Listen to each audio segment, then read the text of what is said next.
Delhi high court में CLAT 25 case को लेके 3 दिन हियरिंग चली है। उस केस की समरी क्या है, क्या सारे क्वेश्चन चैलेंज किए गए थे और कोर्ट किन किन क्वेश्चंस के लिए रेडी हुआ है और कौन से क्वेश्चंस को कोर्ट ने सीधे ही सीधे रिजेक्ट कर दिया। पहली बात। दूसरी बात, अब जब फाइनल जजमेंट आएगा वो कब आएगा, हमारी क्लैट की काउंसलिंग कब स्टार्ट होगी। तीसरा।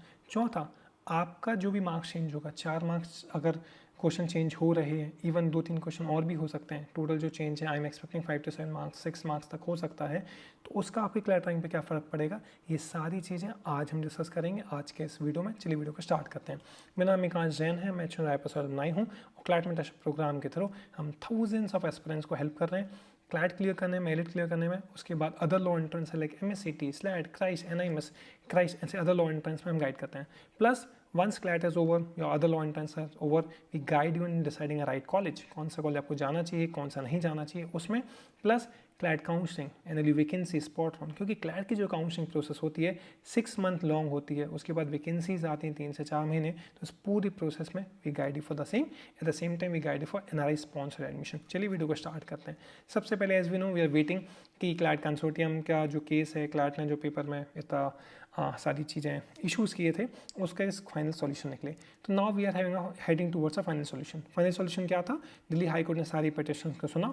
7th, 8th, 9th इन 3 दिन लगातार हियरिंग हुई। तीनों दिन हियरिंग में कोर्ट ने सारी पिटिशनर को, पहले कंसोर्टियम को सुना, उसके बाद 1 by 1 सारे पिटिशनर को सुना और कंक्लूड करके आज 9th of April को दे डिसाइडेड कि ठीक है, हम आज पूरी हियरिंग को कंक्लूड करते हैं और हमारा जो जजमेंट है उसको हम रिजर्व करते हैं। अब ये पूरा प्रोसेस होता है, कोर्ट अपने जजमेंट को रिजर्व करता है, जजमेंट राइटिंग होगी, सारी इश्यूज़ को एक बार दोबारा देखेंगे, वो किसी पेटिशनर को ऐसा तो नहीं उन्होंने नहीं सुना हो, जो पेरियर होंगे उनसे वो गो थ्रू करेंगे, जैसे कुछ मिस ना हो, जैसे ऐसा ना हो कि बाद में जजमेंट देने के बाद दोबारा अपील आया, वो सब चीज़ें तो कोर्ट को नहीं चाहिए, बिकॉज वो इसको बहुत स्पीडी मैनर में करना चाहते हैं। अब वॉट वी कैन एक्सपेक्ट कि कम से कम कोर्ट का जो CPC है, कोर्ट का प्रोसीजर ये कहता है, अगर आपने आज जजमेंट रिजर्व करा है तो नेक्स्ट 30 डेज़ के अंदर आपको फाइनल जजमेंट डिलीवर करना है, तो court is bound by this. But अगर हम ट्रेंड देखें तो दिल्ली हाई कोर्ट का जो ट्रेंड है वो 1 हफ्ते से लेकर 10 दिन इस बीच में ही जजमेंट डिलीवर कर देता है। आज हम बात कर रहे हैं 9th of April को, कम से कम 20th of April से पहले तक हम एक जजमेंट का फाइनल जजमेंट एक्सपेक्ट कर सकते हैं, पहली बात। दूसरी बात, जब भी फाइनल जजमेंट आ जाएगा उसके बाद क्लैट काउंसलिंग स्टार्ट होगी, नया रिजल्ट आएगा, 10 दिन उसमें चाहिए। कंसोर्टियम इतना फास्ट तो है नहीं कि 2 दिन में दे दे, 10 दिन का टाइम कंसोर्टियम लेगा, क्योंकि OMR शीट दोबारा चेक होंगी हर एक बच्चे के। मान लीजिए एक जो फ्रेम सेट होता ना कि इस क्वेश्चन का आंसर ये होना चाहिए था, पहले जो OMR चेक पूरा चेंज होके दोबारा आपकी, मेरा देखिए इंडिविजुअल क्वेश्चन को चेंज करना पॉसिबल नहीं है, तो मुझे ऐसा लगता है कि 70,000 बच्चों की OMR शीट दोबारा से स्कैन होगी, तब तो पता चलेगा कि उसने वो क्वेश्चन टाइम करा है कि नहीं करा। मान लो आपको 1 मार्क्स मिले हैं किसी क्वेश्चन में, क्वेश्चन नंबर 118 है, आपका सही है, पर कोर्ट कह रहा है इसको हटा दीजिए, तो उस क्वेश्चन को हटाएंगे तो वो 1 मार्क्स कम होगा आपका, तो दोबारा से OMR शीट स्कैन होगी। That's what I am expecting, पहली बात। दूसरी बात, अब जब काउंसलिंग स्टार्ट हो जाएगी तो हमारा जो फाइनल रिजल्ट आएगा उसके बाद 5-7 दिन, मतलब 7th to 10th of May तक हमारी क्लैट काउंसलिंग स्टार्ट हो जाएगी। हम सबको दोबारा से मौका मिलेगा क्लैट काउंसलिंग में पार्ट लेने का, क्योंकि आपके पास अपडेटेड रैंक आएगी। हो सकता है पुराना आपने पार्ट ले रखा हो तो माना ही जाएगा, जो फीस पे की है मानी जाएंगी, बट आपसे नई डिटेल्स मांगी जाएंगी जो आपके क्लैट रैंक और अदर रैंक एंड मार्क्स होंगे, पहली बात। दूसरी बात, इसके बाद अब जब काउंसलिंग चलेगी तो जो फर्स्ट लिस्ट है वो हम एक्सपेक्ट कर रहे हैं कम से कम 20th of May तक। NLUs की 5 लिस्ट आनी है, पहली लिस्ट कम से कम 20th of May तक आ जानी चाहिए, उसके बाद 30th में, फिर 10th जून, 20 जून, और फाइनल NLUs जो हैं वो 1st of July से स्टार्ट होते हैं। तो कम से कम आई एम एक्सपेक्टिंग कि 30th of June से पहले आपकी 5 लिस्ट आ जानी चाहिए। सर इतना जल्दी क्लैट अपनी 5 लिस्ट दे पाएगा, नहीं दे पाएगा। कॉलेज लेट तो नहीं खोलेंगे, कॉलेज कोई लेट नहीं खोलेंगे, बिकॉज एक समझिए क्लैट दिसंबर में भी 2 साल या 3 साल से हो रहा है, उससे पहले 8 से 10 साल क्लैट हमेशा मई में होता था। मैंने 2015 का जो क्लैट दिया था वो 11th मई को हुआ था। 25 मई तक पहली लिस्ट, जून में 2-3 लिस्ट, सारी लिस्ट हम 20 जून तक हमारे पास सारी लिस्ट आ जाती थी। 1 जुलाई या 10 जुलाई को मैं एचएनआर पर पहुंच गया था। This is how it works, this smartly, this is how they work. और जब भी काउंसलिंग होगी हर एक की लिस्ट आएगी, भी तो फाइनल जजमेंट आएगा, उसके बाद हर एक काउंसलिंग की लिस्ट आएगी, डॉक्यूमेंट सबमिट होंगे, नई प्रेफरेंस, तो NLU की प्रेफरेंस जो होगी एक बार पूछ के सबमिट करना, बिकॉज नई अपडेटेड रैंक पे आपको क्या मिलेगा उस पर लेके बात करेंगे।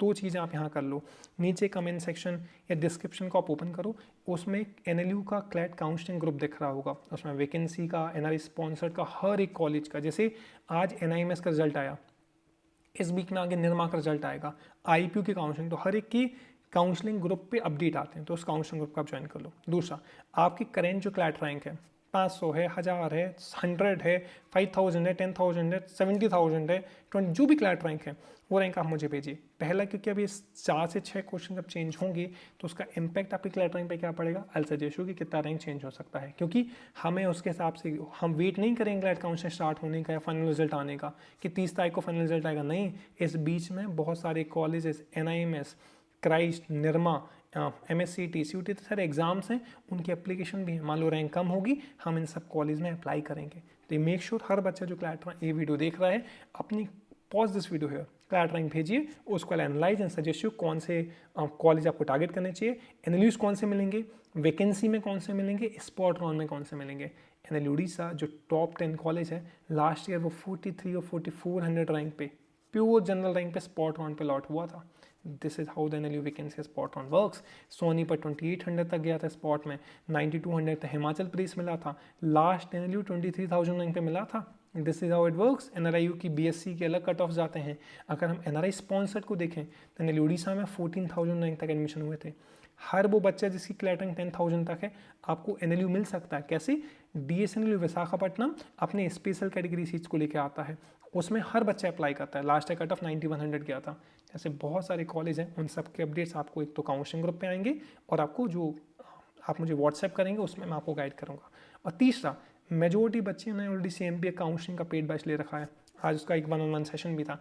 मेनली काउंसलिंग का पेड बैच क्यों लेना चाहिए, 1499 का पेड बैच है। आपको एक चीज़ तो समझ आ गई कि ये जो काउंसलिंग क्लैट पूरी प्रोसेस है बहुत ही मैसी है।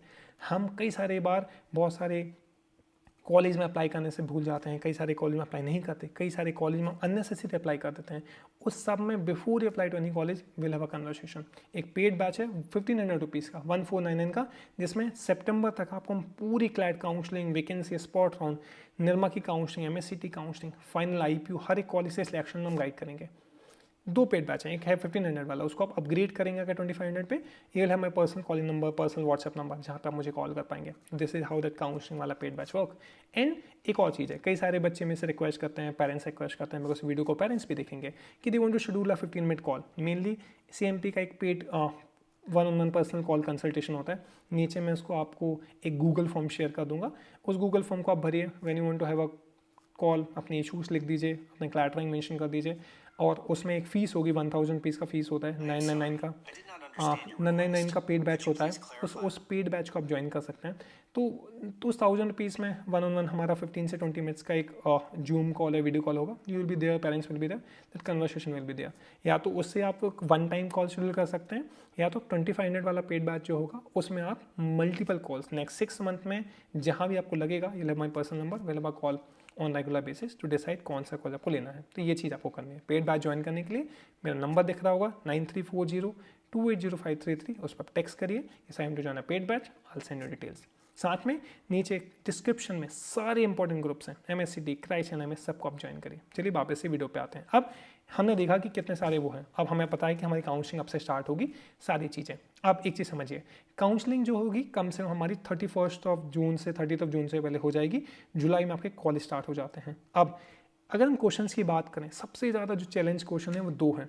एक तो लीगल का वो वॉइड अवॉइडेबल वाला बहुत चैलेंज करा है बच्चों ने, दूसरा मैथ्स वाला क्वेश्चन चैलेंज करा है। अब दोनों में से आपने कौन सा अटेम्प्ट करा है, कौन सा नहीं करा, वो तो आप पे डिपेंड करेगा। पर मैथ्स का क्वेश्चन तो स्क्रैप हो रहा है बिकॉज वो फैक्चुअली इनकरेक्ट है। लीगल वाला जो क्वेश्चन नंबर 82 है उसको भी स्क्रैप कर रहे हैं, क्योंकि बहुत ही वेग है वो, मतलब सही आंसर नहीं आ रहा वो। इवन लीगल में एक 83 नंबर पे क्वेश्चन है, वो आउट ऑफ सिलेबस के कारण, या तो क्योंकि आंसर्स उसमें वो वेग है। 83 नंबर क्वेश्चन को आप देखोगे ना, आपकी बुकलेट अलग हो सकती है, मैं मास्टर बुकलेट का बता रहा हूँ, उसमें जो डिस्ट्रेस वाला है या government job by paying 10 lakh वाला जो क्वेश्चन है, उसमें ना मतलब पेटिशनर ने आर्गुमेंट किया कि सिर्फ तीनों क्वेश्चन सही हो सकते हैं, ये ओपिनियन दिया था। तो इसलिए उस क्वेश्चन को भी आप ध्यान रखना, वो चेंज हो सकता है। ये लीगल का हो गया, 2 क्वेश्चन चेंज होंगे, ठीक है। मैथ्स का चेंज होगा, 3 हो गए। 2 क्वेश्चन, मतलब 2 क्वेश्चन हो सकते हैं लीगल में, एक तो पक्के से हो रहा है, तो एक लीगल का, एक मैथ्स का, 2 हमने पहले भी बात करा था। 2 क्वेश्चन वो, एक इंग्लिश और लॉजिकल जो दिल्ली हाई कोर्ट के सिंगल जज बेंच ने बोला था। तो ऐसे टोटल 4 क्वेश्चन हो गए। 5वां वो लीगल वाला होगा जो डिस्ट्रेस वाला है। 6वां क्वेश्चन हो सकता है हमारे मैथ्स सेक्शन से ही, मैथ्स में एक उन्होंने डाउट करा था, जी के सेक्शन से क्वेश्चन हो सकता है, जो हमारा नारी शक्ति वाले क्वेश्चन था वो। हमारा एक क्वेश्चन इन्वायरमेंट प्रोटेक्शन लॉ को लेके हो सकता है। लास्ट ईयर मतलब जब हियरिंग हो रही थी अभी 2 दिन पहले, तो उसमें कंसोर्टियम ने डी ऑप्शन दिया है, क्वेश्चन नंबर 62 है वैसे वो। तो जज भी इस पर एग्री कर रहे थे, डिस्कशन में एग्री तो कर ही रहे थे कि इसका आंसर सी भी हो सकता है, ये चीज़ है। अब लॉजिकल सेक्शन का एक जो होमलेस वाले क्वेश्चन है ना, जो यूएस वाला सब उसमें डाटा दिया था, पॉवर्टी, वो काफ़ी बार डिस्कशन हुआ। मोस्टली बहुत सारे बच्चों ने उसको चैलेंज करा है, 500+ बच्चों ने तो उसको चैलेंज करा है कंसोर्टियम की विंडो में, तो उसको तो कोर्ट कंसिडर कर सकता है। ये भी आज जो ओपिनियन हो रहा था कोर्ट ने उतना सीरियसली नहीं लिया, बट हो सकता है प्रीवियस कन्वर्सेशन में कोर्ट उसको कंसिडर करे। इसके बाद एक और क्वेश्चन है जो एनालिटिकल रीजनिंग है, जो पूरा वही था, पर उसमें कंसोर्टियम के लॉयर का ओपिनियन ये है कि सर हमने जो क्वेश्चन गलत थे हमने विड्रॉ कर लिए हैं। इवन आज एक सरप्राइजिंग एक और पिटिशन आई थी, स्टूडेंट था सालिन सिप करके स्टूडेंट था, ही मेंशन कि सर एनालिटिकल रीजनिंग से हमें क्वेश्चन चेंज नहीं कराने हैं, बट मैं चाहता हूँ कि जो एनालिटिकल रीजनिंग का वो पर्टिकुलर पैसेज था जिसमें बहुत सारे बच्चों ने 20 मिनट 25 मिनट वेस्ट करा, वो क्वेश्चन स्क्रैप हो। उसका लॉजिक ये था कि सर मैंने शुरुआत के 1-2 क्वेश्चन करी, मुझे रियलाइज़ हो गया कि पेपर का ये क्वेश्चन गलत है, तो मैंने आगे के क्वेश्चन करे ही नहीं, तो मुझे या तो उन क्वेश्चन में ग्रेस मार्क्स मिले या तो स्क्रैप कर दीजिए। तो कोर्ट ने इसको सीरियसली नहीं लिया, उसको रिजेक्ट कर दिया। अब आज जब हियरिंग हो रही थी 9 अप्रैल को, यतिन करके स्टूडेंट है, I think is a CLAT aspirant, is a dropper. Group पे काफ़ी सारे बच्चे बात कर रहे थे कि आई थिंक वो एक इंदौर की किसी कोचिंग से है, ड्रॉपर या double dropper, I am not sure, but ये जो ड्रॉपर बहुत अच्छे से उसने अपने आर्गूमेंट प्रेजेंट करे। उसका मेन आर्गूमेंट लीगल सेक्शन को लेके ही था। उसका मेन आर्गूमेंट ये था कि sir out of syllabus question पूछे गए हैं। कोर्ट सारी चीज़ें सुन रहा था, सारी चीज़ें उसने बहुत ही रैशनली बोली भी, कोर्ट सारी चीज़ें कंसिडर भी कर रहा था। एक पॉइंट पर आके बात अटक गई। कोर्ट ने सिंपल से पूछा कि यतिन, ये जो क्वेश्चन आप यहाँ पे चैलेंज कर रहे हो 5 क्वेश्चन, कि आपने कंसोर्टियम के सामने जो ऑब्जेक्शन विंडो दी गई थी, रेज करना था क्वेश्चन, तब चैलेंज करा था। उसने कहा आंसर इज नो। कोर्ट ने कहा क्यों? ही सेड के सर 15 कुछ क्वेश्चन थे जो मुझे डाउट में लग रहे थे, मुझे उसके लिए 15,000 पे करना पड़ता। मैंने पेरेंट्स से बात करा, पेरेंट्स सेड कि आपकी कोचिंग, वो जिस भी कोचिंग में एनरोल था, कोचिंग ने ऑलरेडी क्वेश्चन चैलेंज कर दिए हैं, तो आपको जरूरत नहीं है। ये बहुत रैशनल आर्गूमेंट था उसका, कोर्ट का एक्सेप्ट कर लेना, बट कोर्ट ने एक्सेप्ट नहीं करा। कोर्ट से कि नहीं, हमारे सामने जो बच्चा अपेयर हो रहा है, जो केस फाइल कर रहा है, अगर उसने वहाँ क्लैट वाली विंडो में नहीं फाइल किया तो हम उसको कंसिडर नहीं करेंगे। इवन एक बच्ची हर्षिता, उसने भी एक मैथ्स का क्वेश्चन चैलेंज करा था, बट अगेन उसने उस विंडो में चैलेंज ना करके यहाँ, तो उसको भी उतना सीरियसली नहीं लिया था। आज एक पेटिशनर अपेयर हुए, आई थिंक साउथ की कोई स्टूडेंट थी, उनको भी रिप्रेजेंट करी, 13 क्वेश्चन चैलेंज करे थे।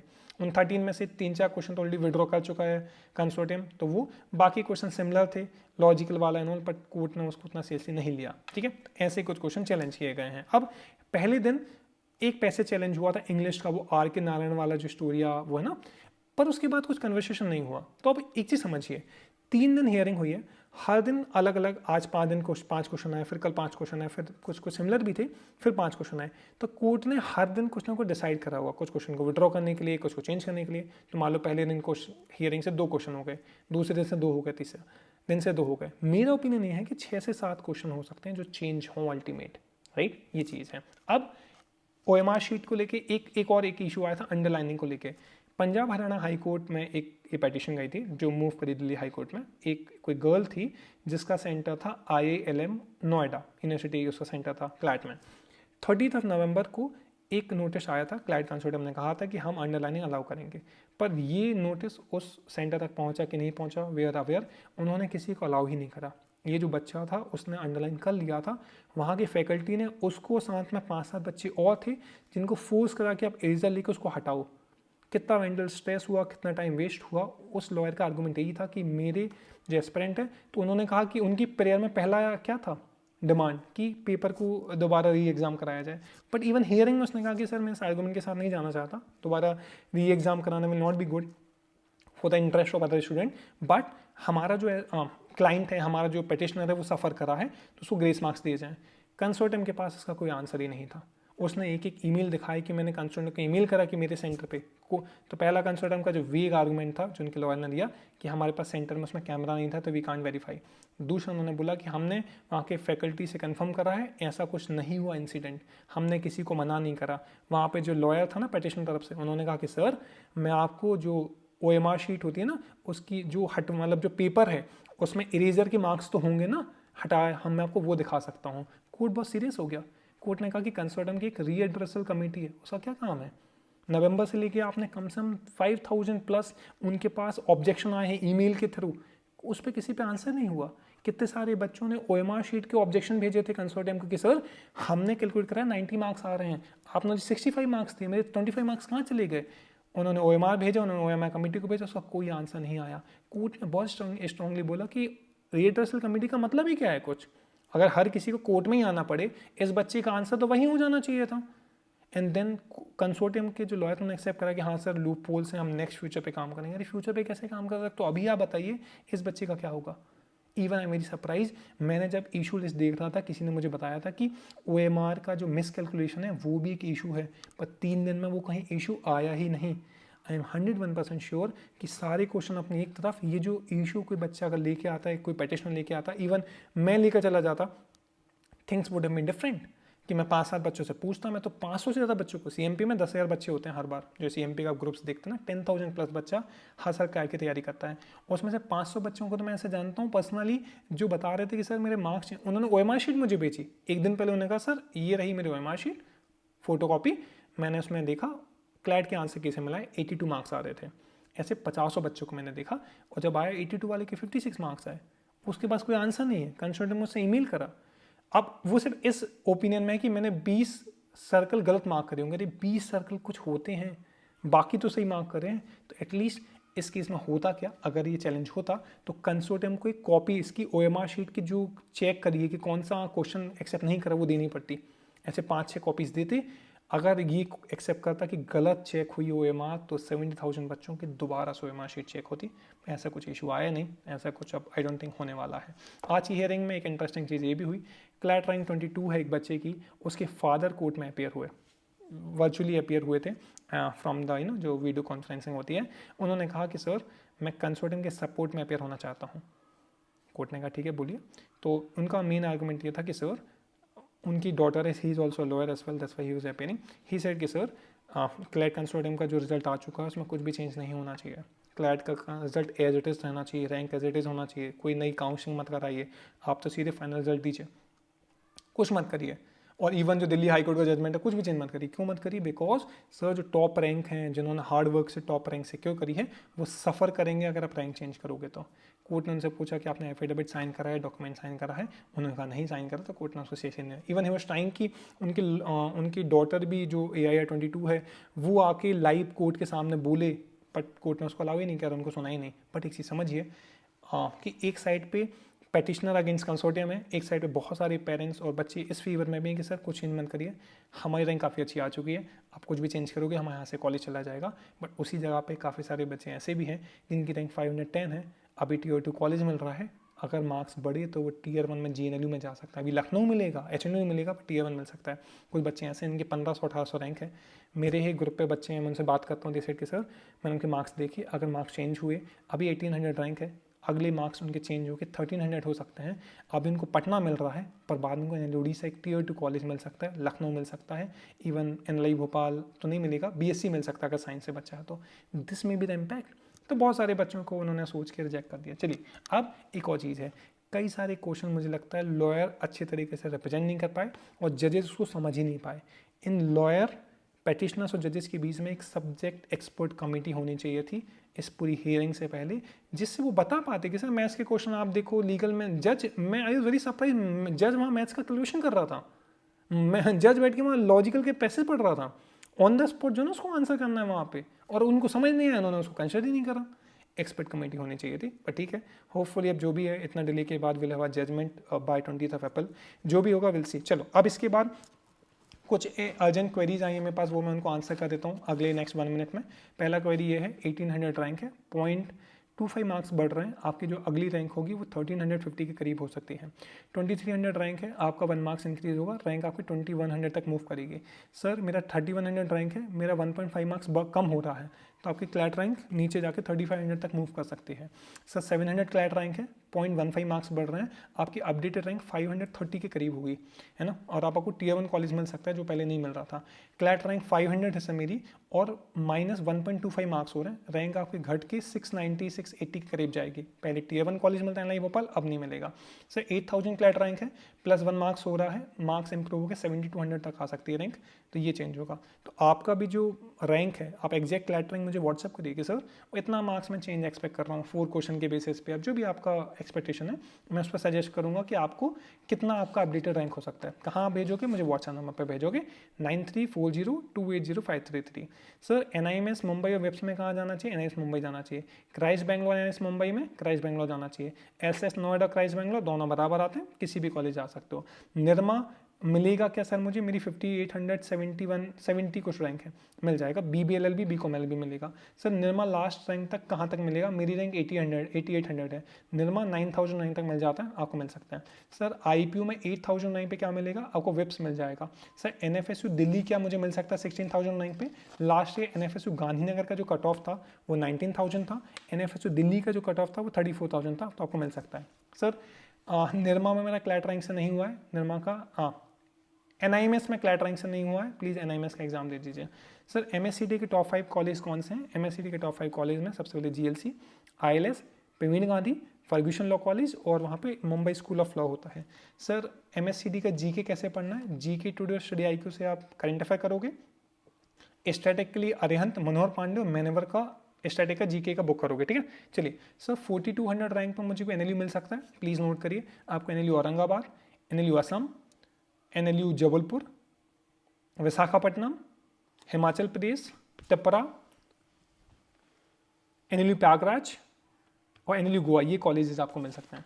सर 1800 रैंक पे क्या मिलेगा, NLU नागपुर, नुआल्स कोची और तमिलनाडु जैसे कॉलेज मिलेगा। सर 11000 रैंक पे कोई NLU मिल सकता है, लास्ट ईयर मिले हैं तो आप अप्लाई करिएगा, मिल सकता है। Last year last rank 23000 rank तक NLUs मिले थे। तो एक बार अपनी क्लैट रैंक आप मुझे भेज व्हाट्सएप करेंगे तो विल सजेस्ट यू कौन से कॉलेज मिल सकते हैं। अगेन जो CMP का जो 1-on-1 कॉल वाला सेशन है ना, 15 मिनट्स का पर्सनल कॉल उस पर होगा, जूम पे व्हाट्सएप जैसे ही आप चाहेंगे, और उसका 999 उसकी फीस होगी। उस 15 मिनट्स में will be discussing complete road map, आपके क्लैट रैंक के बेसिस पे कौन से कॉलेज वैकेंसी में मिलेंगे, कौन से स्पॉट में मिलेंगे, कौन से काउंसलिंग में मिलेंगे।